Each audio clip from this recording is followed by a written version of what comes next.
All right, 3, 2, 1. We are live. Boone and Cope. First podcast ever. Welcome to the Boone Cope Show. First off, we want to make sure, now this is a two-man podcast, so I will say that my smooth, silky voice is Cope. And yours? My gravelly country sound is Boone. That's absolutely right. And we are Boone and Cope, a couple blood brothers. That's right. Living in a nostalgic past, but also embracing the future. That's right. Absolutely. We're excited. So who are we? We are ramblers, travelers.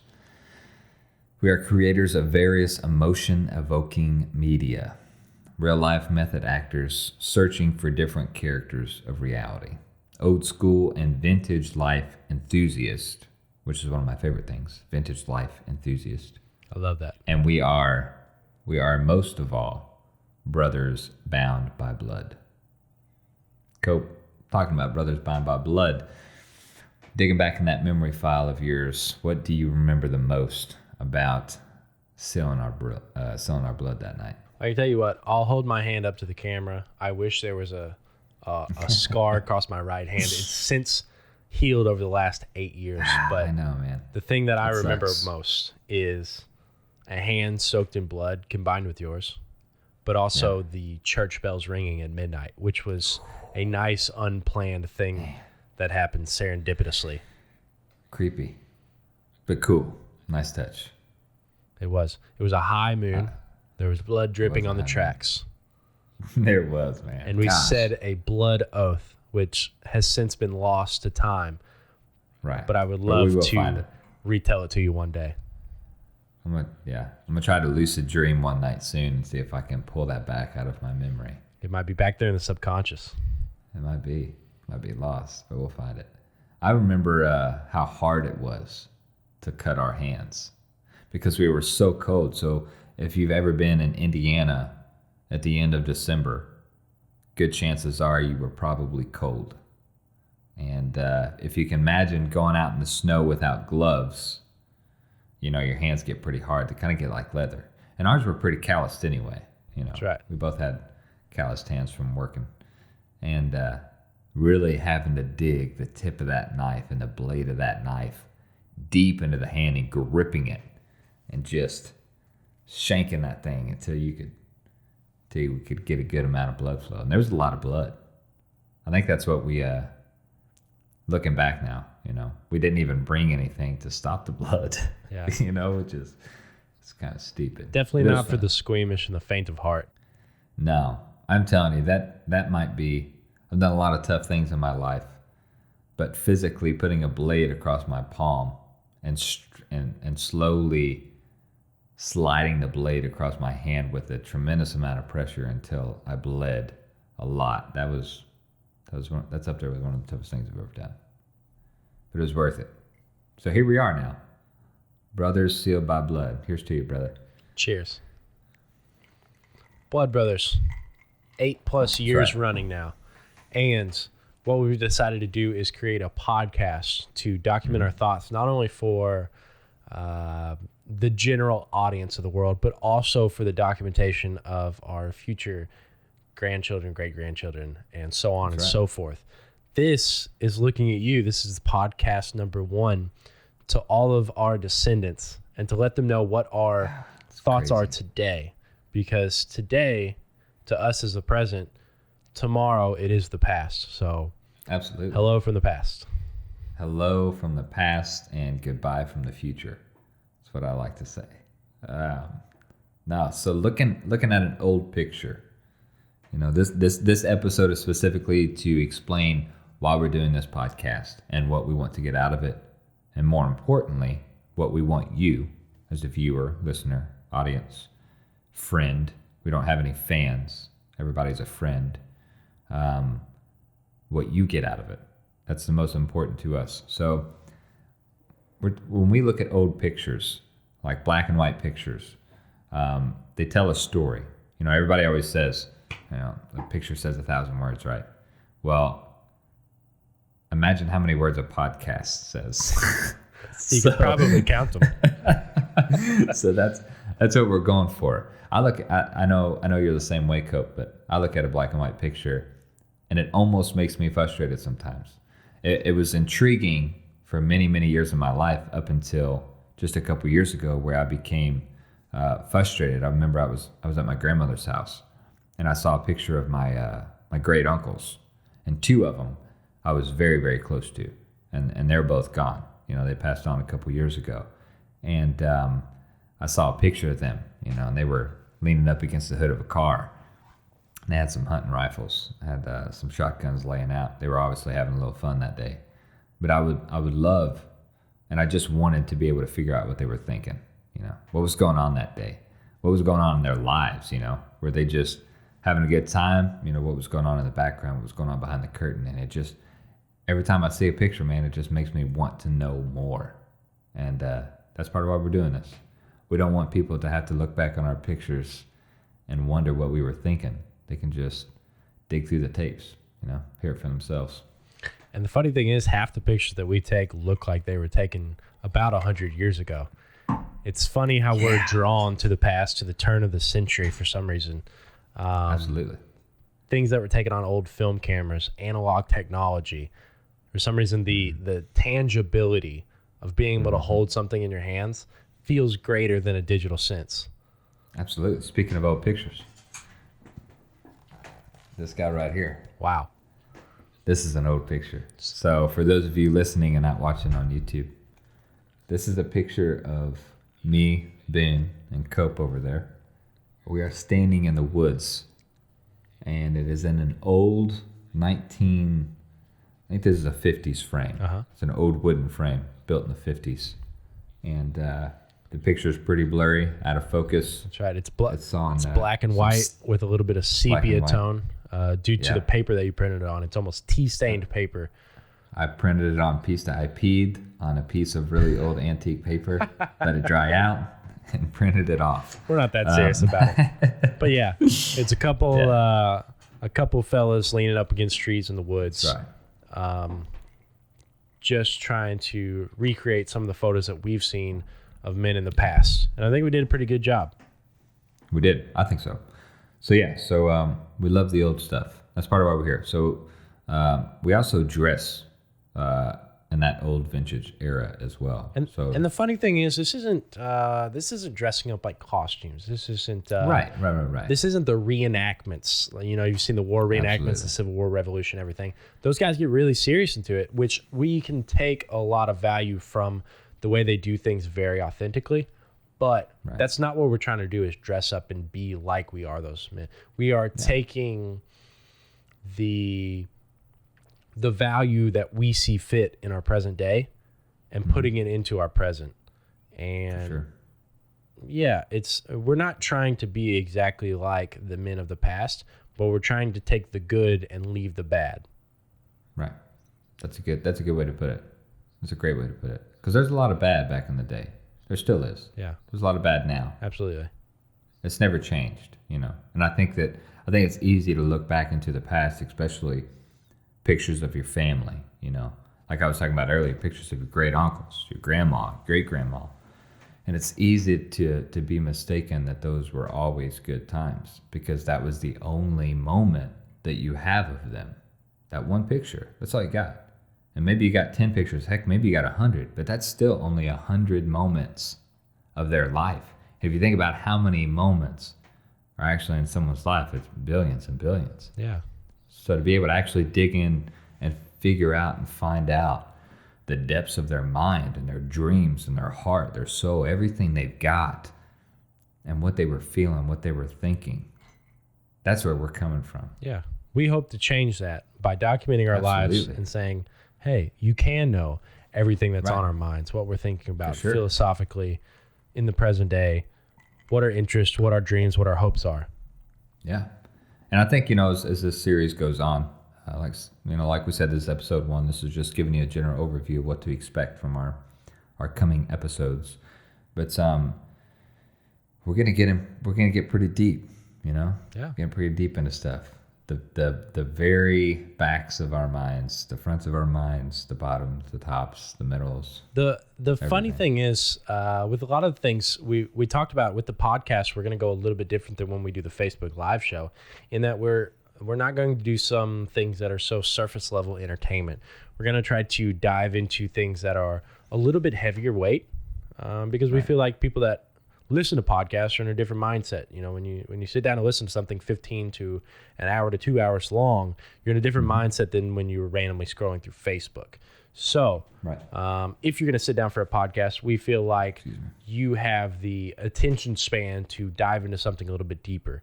And what we're going to talk about is things like mental processes, lucid dreamings, philosophical thoughts, the ways to approach life versus as if that's optimistically or confidently, or various ways of interacting with society to be in your best interest. I like that. That's good stuff, Mr. Cope. Thank you, Mr. Ben. But yeah, know that we're going to dive into things a little bit deeper than what we're going to do on our Facebook show. And maybe that's interesting to some people, not interesting to others. But I think the best thing we can do to stay authentic is to tell you things that we already talk about anyway, because we usually have hours long plus conversations through phone. And I'll take a minute to say, we haven't said that we are not close to each other. I live in Evansville, Indiana. Boone, he lives in Fort Benning, Georgia, currently active duty Army soldier. But we've had a brotherhood where we grew up in the same small town in Indiana. Yeah. And we've kept that brotherhood going after we cut our hands.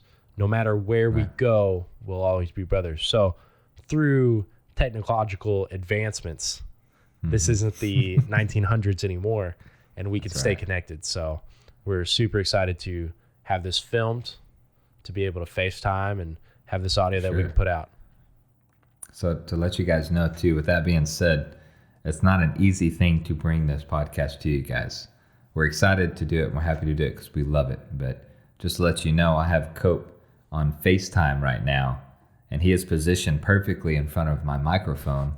The camera is off to my right, filming while we're doing this podcast, so that way people can watch it on YouTube if they don't have to wait, if they don't have a way to listen to the podcast.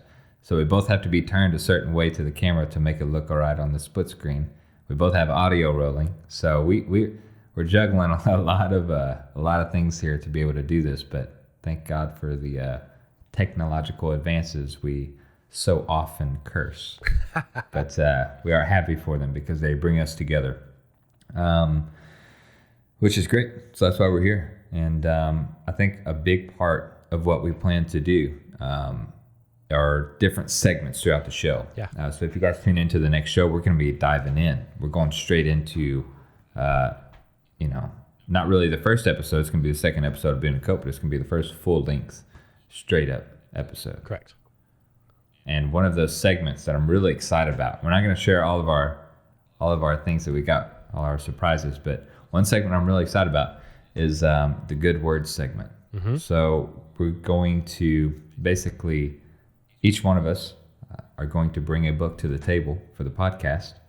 We're not going to know what it is. We're not going to know the quote beforehand. But while we're live on the podcast, we're going to share a quote from a book that we found impacting or interesting, intriguing, and relates to our life. And we're going to explain why. Part of why we think it's so beneficial to read, which I'm excited about. Boone, I'm going to share one quote with you.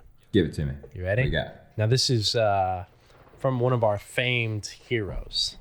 Must be Mr. Roosevelt. Theodore Roosevelt. You're absolutely correct. Yes. Now, this is from the book Mornings on Horseback, which I picked up recently and read through. This is by David McCullough. Here's a quick quote. Hemingway was always good with the short, succinct quotes that were profound in a few amount of words.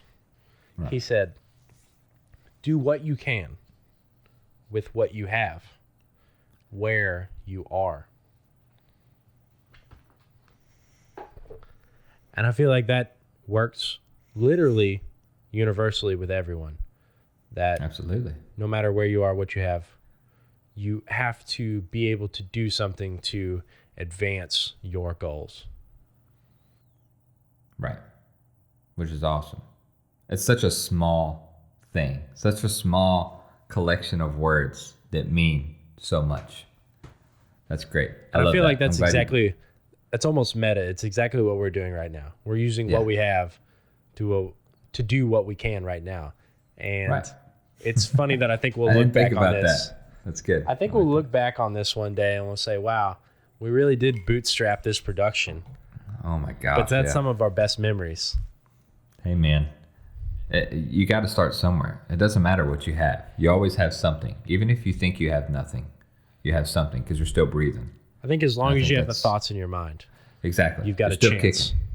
You're still breathing. You still have a fighting chance for sure. I like that. Thank you for bringing that to the table. I'm going to bring mine to the table. So I'm bringing what some like to call the good book. All right. Here today. So this is Proverbs 18, written a very, very, very long time ago. This is Words of the Wise. This is where I always like to turn to get some good wisdom out of this book. Even if you're not a believer, you are a believer, whatever your spiritual,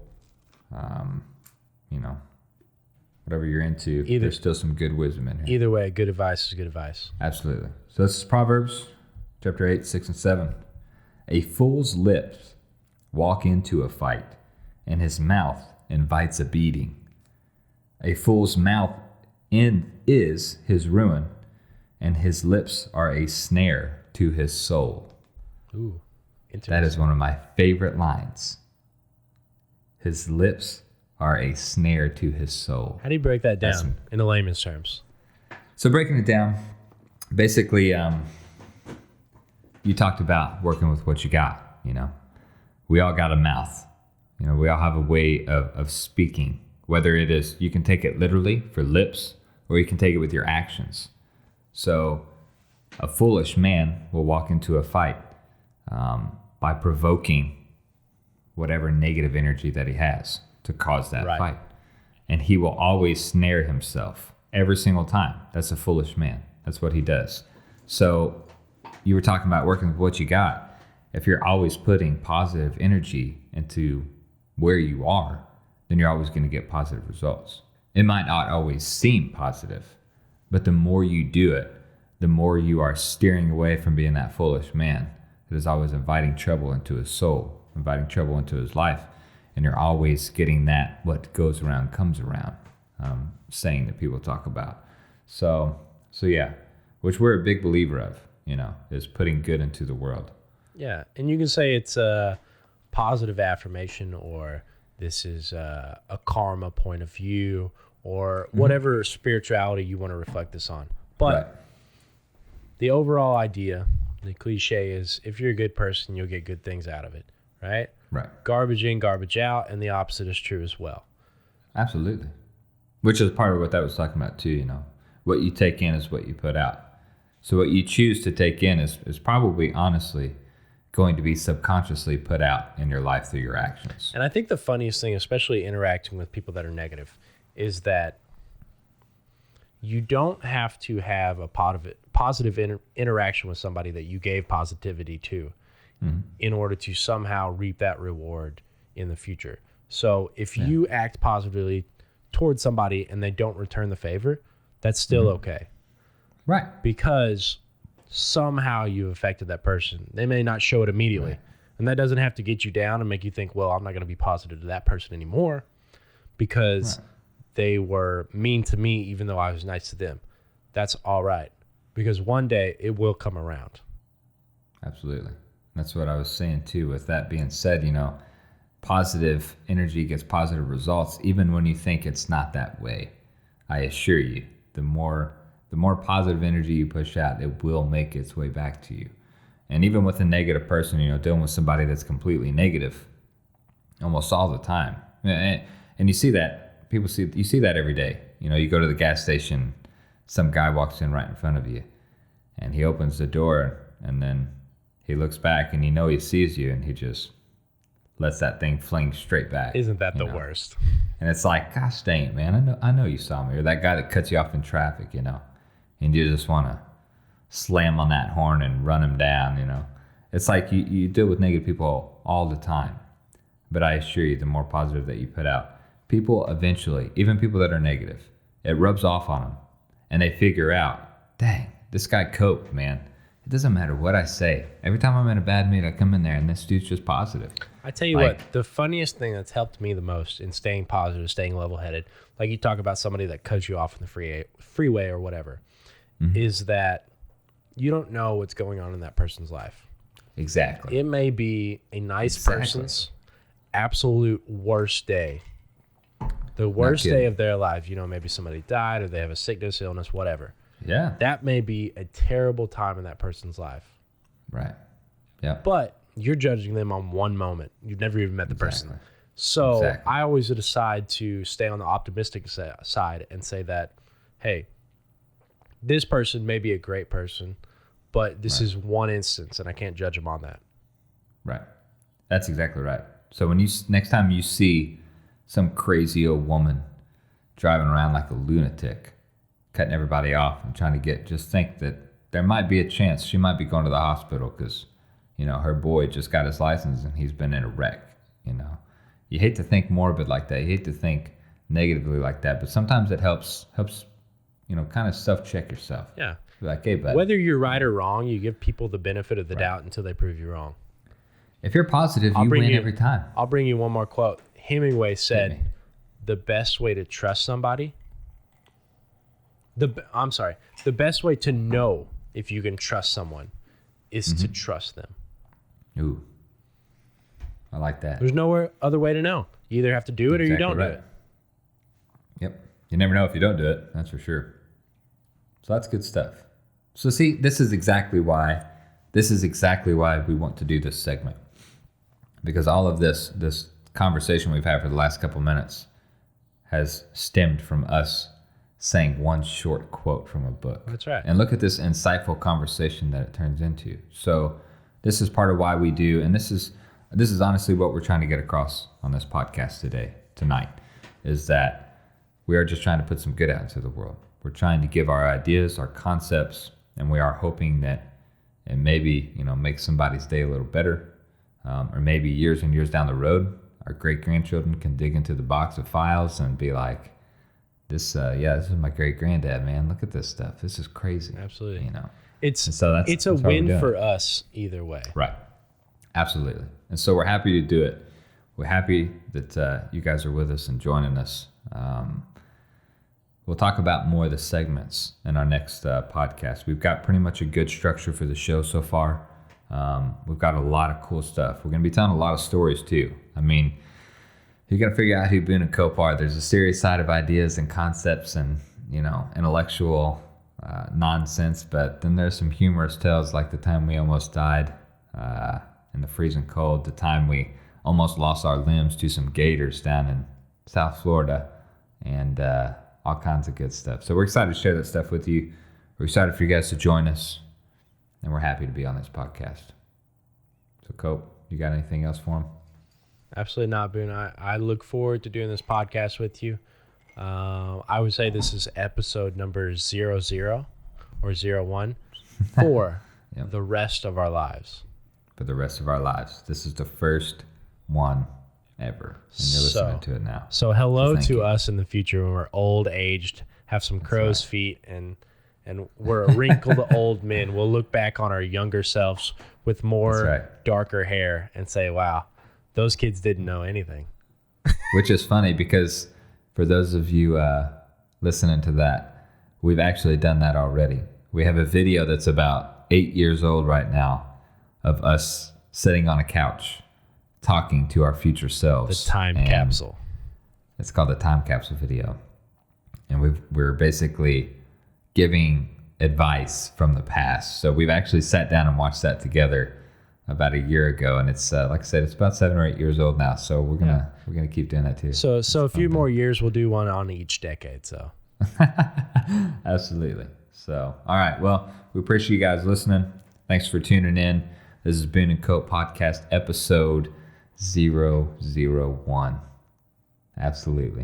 All right. Thanks, guys, for listening. And don't forget, we have a motto. And what is that motto, Cope? That motto is, if it makes a better story, do it. This is Boone Cope signing off, episode 1. Later, Cope. Goodbye, Boone.